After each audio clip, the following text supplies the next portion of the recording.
Hello friends, welcome back to my channel to B N IAS.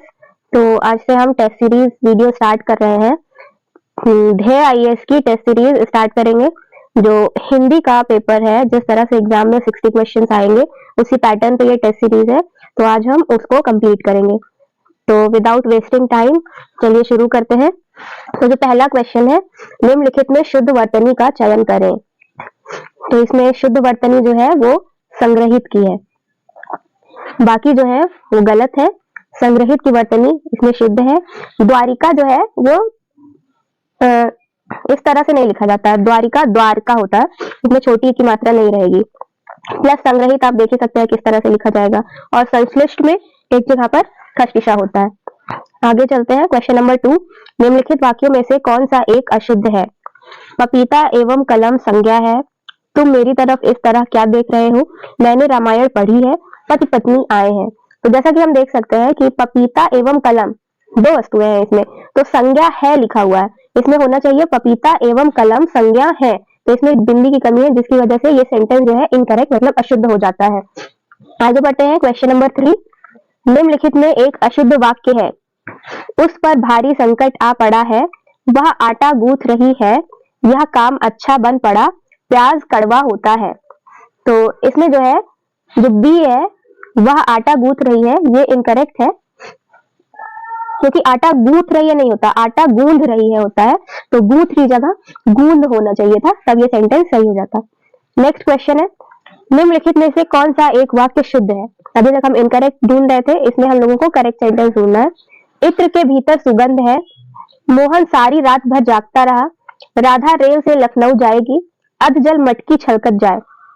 तो इस question में ये बहुत ही इजी है पता लगाना, जो सी है वो सही है, क्योंकि ए में जो है इत्र के भीतर सुगंध है, भीतर लगाने की कोई जरूरत नहीं थी, क्योंकि सभी को पता है इत्र है तो वो सुगंधित होगा ही होगा। जो बी है, मोहन सारी रात भर जागता रहा, या तो यहाँ पर सारी रात लिखा होता या रात भर लिखा होता, इस वजह से ये गलत हो गया। और जो लास्ट वाला है, अध जल मटकी छलकत जाए, तो आप लोगों ने ये कहावत सुनी होगी, अध जल गगरी छलकत जाए, मटकी नहीं होता है, गगरी होता है। नेक्स्ट क्वेश्चन, निम्नलिखित में से कौन सा एक शुद्ध है? इसमें शुद्ध वर्ड पहचानना है। तो जैसा कि आप कभी देख सकते हैं, स्वातंत्र जो है इसमें सही है, बाकी तीनों गलत है। क्वेश्चन नंबर 6, निम्नलिखित वाक्यों में से कौन सा एक अशुद्ध है? प्रत्येक प्राणी को स्वयं आत्मनिर्भर होना चाहिए, अपने पराये की भावना, महात्मा गांधी के संदेश से देश सर्वाधिक प्रभावित हुआ, आपकी महती कृपा होगी। तो जैसा कि देख सकते हैं आप कि ए जो है वही गलत है, क्योंकि आत्मनिर्भर में स्वयं अपने आप ही आ जाता है, तो स्वयं लगाने की यहाँ पर कोई जरूरत नहीं थी, यहाँ पे पुनरुक्ति दोष हो गया। 7th क्वेश्चन, निम्नलिखित में शुद्ध वर्तनी है। तो शुद्ध वर्तनी जो है वो मूर्धन्य की हो जाएगी। आगे चलते हैं, अगला क्वेश्चन, क्वेश्चन नंबर 8। वर्तनी की दृष्टि से कौन सा शुद्ध है? तो इसमें शुद्ध जो वर्ड है वो हो जाएगा द्रष्टव्य। क्वेश्चन नंबर 9, निम्नलिखित में एक अशुद्ध वाक्य है। इस बात को कहने में किसी को संकोच ना होगा, किसी आदमी को भेज दो, थोड़ी देर बाद वे वापस आए, चरखा चलाना चाहिए। तो ए जो है यही अशुद्ध है, क्योंकि इसमें होना चाहिए यह बात कहने में किसी को संकोच नहीं होगा, इस तरह से ये सेंटेंस लिखा जाएगा, तो ये सही हो जाएगा। क्वेश्चन नंबर 10, निम्नलिखित में से कौन सा शब्द अशुद्ध है? तो इसमें अशुद्ध शब्द पहचानना है। दारिद्रता नहीं होता है, दरिद्रता होता है, दा पे आ की मात्रा नहीं होनी चाहिए, इस वजह से ये वर्ड अशुद्ध है। क्वेश्चन नंबर 11, निम्नलिखित विलोम युग्मों में कौन एक त्रुटिपूर्ण है? तो अब ये क्वेश्चन विलोम पे हम लोग आ गए हैं, शुद्ध अशुद्ध से। तो जैसे कि घोष सघोष, ये समानार्थक शब्द है, विपरीतार्थक नहीं है एक दूसरे के, ये समानार्थक नहीं है। घोष का विलोम अघोष होता है, जिसकी वजह से ये त्रुटिपूर्ण है। क्वेश्चन नंबर 12, घटक का विलोम है। तो घटक का विलोम क्या होगा? समुदाय। घटक मीन्स कंपोनेंट्स अलग अलग होते हैं, और समुदाय मतलब इकट्ठा कोई चीज। अगला क्वेश्चन, निम्नलिखित में से कौन सा एक अधिकृत का सही विलोम है? तो अधिकृत का सही विलोम, आप लोग कंफ्यूज ना होइएगा, अनधिकृत इस तरह से लिखा जाता है, इस तरह से नहीं लिखा जाता है। अगला क्वेश्चन, ग्रथित का विलोम है।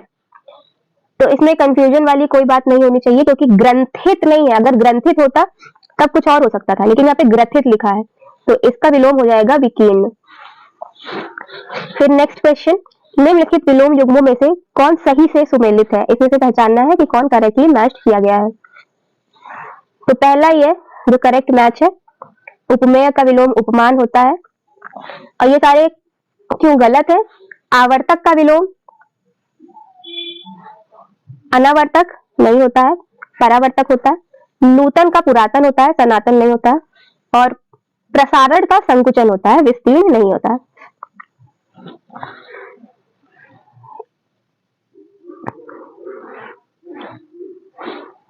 सॉरी, 15 नंबर क्वेश्चन में पहला और दूसरा ये दोनों सही है, आवर्तक का अनावर्तक ही होगा। ऑप्शन नंबर ए जो है वो सही है, मीन्स पहला और दूसरा दोनों सही है।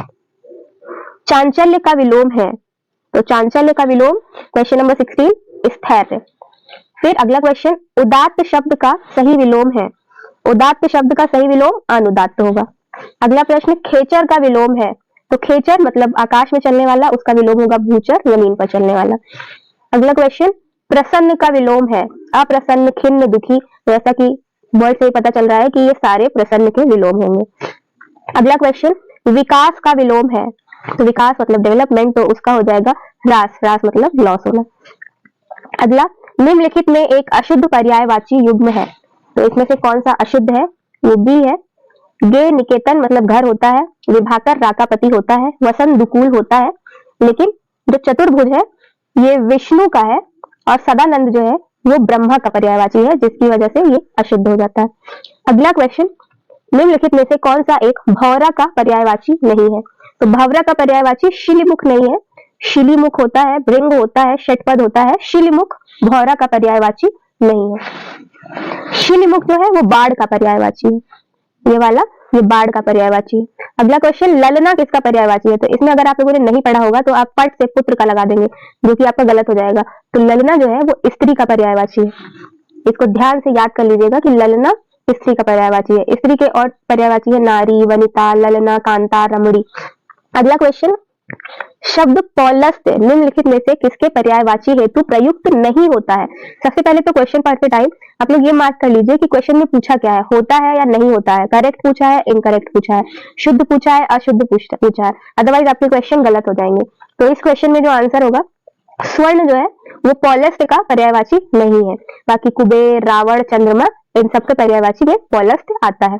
अगला क्वेश्चन, इनमें से एक शब्द मछली का पर्यायवाची नहीं है, तो जलोदरी जो है वो मछली का पर्यायवाची नहीं है, क्योंकि जल में जरूरी नहीं है कि वो जल से पैदा हो, जल तोरी, जल में तैरने वाली, झक, अनुभव, ये सब तो होता ही है।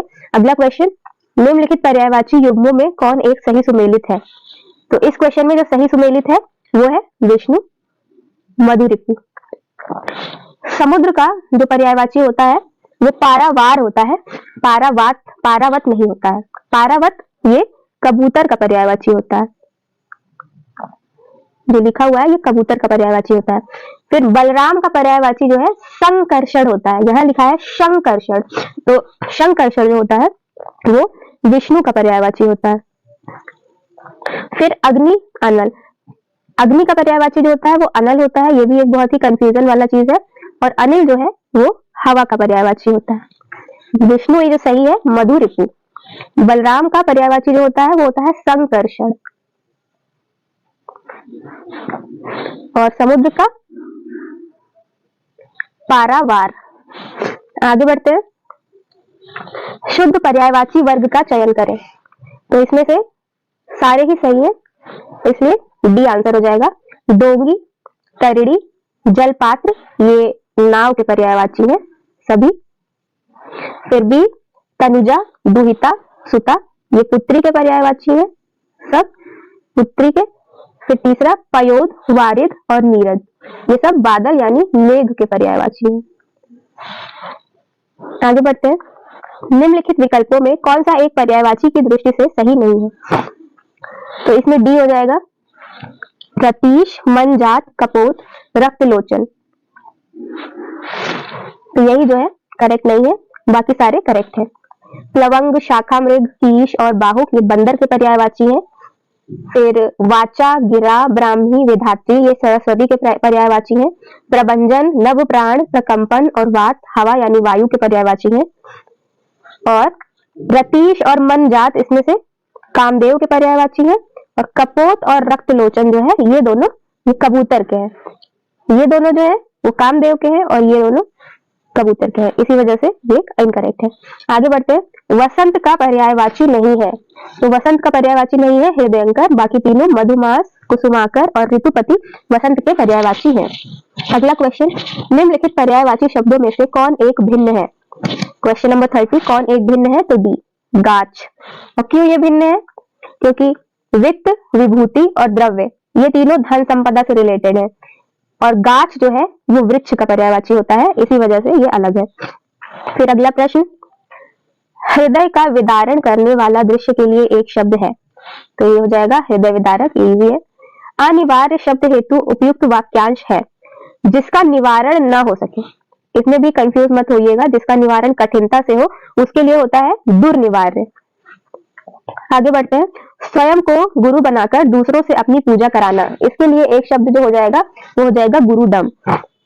आगे बढ़ते हैं, जो प्राप्त ना हो सके वाक्य खंड हेतु उचित शब्द है अप्राप्य। अप्रमेय किस वाक्यांश के लिए एक शब्द है? तो ये हो जाएगा जो प्रमाण द्वारा सिद्ध ना हो सके, इसके लिए होता है अप्रमेय। पिंडज शब्द हेतु उचित वाक्यांश है ए, जिसका जन्म शरीर से हो, जिसका जन्म अंडे से हो वो अंडज हो जाता है, प्रार्थना करने वाला प्रार्थी हो जाता है, तो इसी वजह से पिंडज जिसका जन्म शरीर से हो। क्वेश्चन नंबर 37, जो अधिक समय तक जीवित रहने का इच्छुक हो, इसके लिए एक शब्द है वो हो जाएगा जिजीविषु।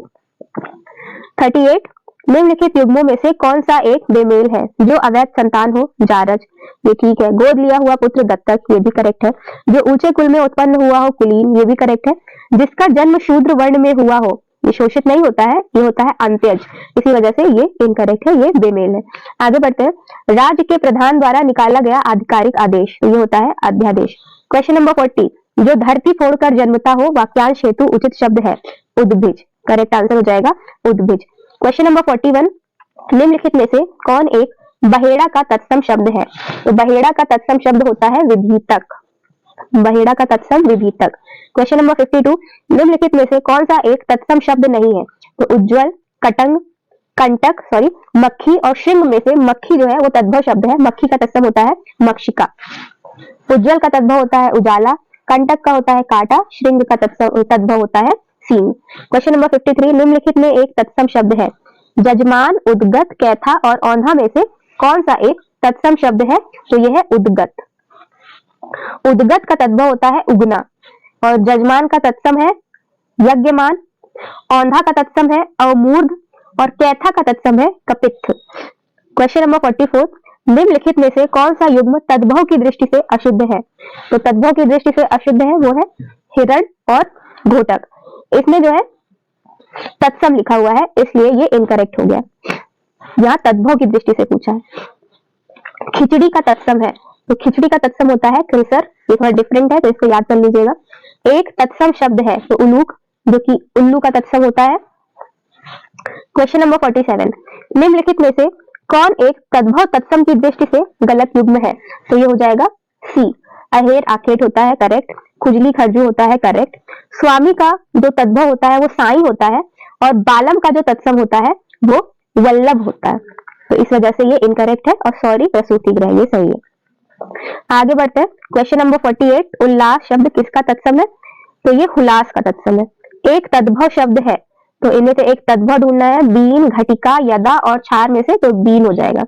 बीन का जो तत्सम होता है वो होता है वीड़ा, और घटिका जो है घड़ी का तत्सम है, यदा जो है जब का तत्सम है, और छार जो है वो झील का तत्सम है।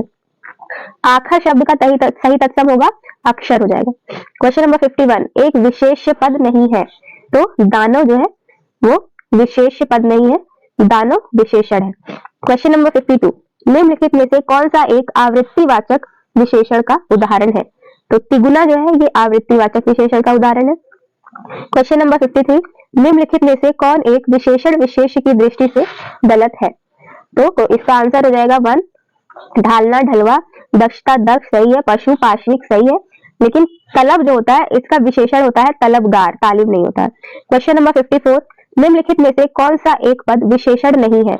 उपलब्धि, उचित, गार्हस्थ, कृषक, इनमें से कौन एक विशेषण नहीं है? तो उपलब्धि जो है ये विशेषण नहीं है। क्वेश्चन नंबर 55, निम्नलिखित में सही युग्म है भौतिक, भूत, भव्य, भवन, भ्रष्ट, भ्रष्ट, तो इसमें से कौन सा सही है? तो सही है, सारे ही सही है, इसलिए ऑप्शन नंबर डी करेक्ट हो जाएगा। क्वेश्चन नंबर 56, निम्नलिखित में से कौन सा एक विशेष शब्द है? आकाश, अधिकारी, आंतरिक और विद्वान में से कौन सा एक विशेष है? तो आकाश जो है ये विशेष है, बाकी सारे ये तीनों विशेषण है। 57, निम्नलिखित में से कौन सा एक परिमाणवाचक विशेषण है? तो 2 किलो आलू जो है वो परिमाणवाचक विशेषण है। 58, निम्नलिखित वाक्यों में से किस एक में क्रिया विशेषण शब्द का प्रयोग हुआ है? संध्या परिश्रमी युवती है, वह लड़का डॉक्टर भी है, राधा भली लड़की है, इन सब में विशेषण विशेष है। सफेद घोड़ा तेज दौड़ता है, तो यहाँ दौड़ने की विशेषता तेज के द्वारा बताई जा रही है, इसलिए इस सेंटेंस में क्रिया विशेषण का प्रयोग हुआ है। 59, अलंकार का विशेषण पद है, तो इसका सही आंसर हो जाएगा अलंकृत। लास्ट क्वेश्चन, निम्नलिखित युग्मों में से कौन सा एक विशेषण की दृष्टि से अशुद्ध है? अज्ञानी, आयुष्मान, जादूगर, जुदा, कौमी, केवल और चैत, चित्र। तो इसमें से जो रॉन्ग होगा वो यही हो जाएगा, विशेषण की दृष्टि से रॉन्ग, चैत, चित्र, ये दोनों ही विशेष हैं। इनका विशेषण, चैत का विशेषण होता है चैती और चित्र का चितेरा होता है, इसी वजह से ये विशेषण की दृष्टि से रॉन्ग है। तो हिंदी का जो टेस्ट सीरीज है वो इस 60 क्वेश्चन के साथ आज कंप्लीट हो जा रहा है।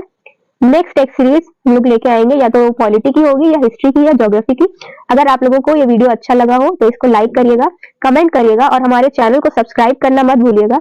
अगर आपको ये टेस्ट सीरीज की पीडीएफ विद सॉल्यूशंस चाहिए तो इसके नीचे हम अपने टेलीग्राम चैनल का लिंक भी डिस्क्रिप्शन में डाल देंगे, आप वहां से हमारा टेलीग्राम चैनल भी ज्वाइन कर सकते हैं। Thank you for watching.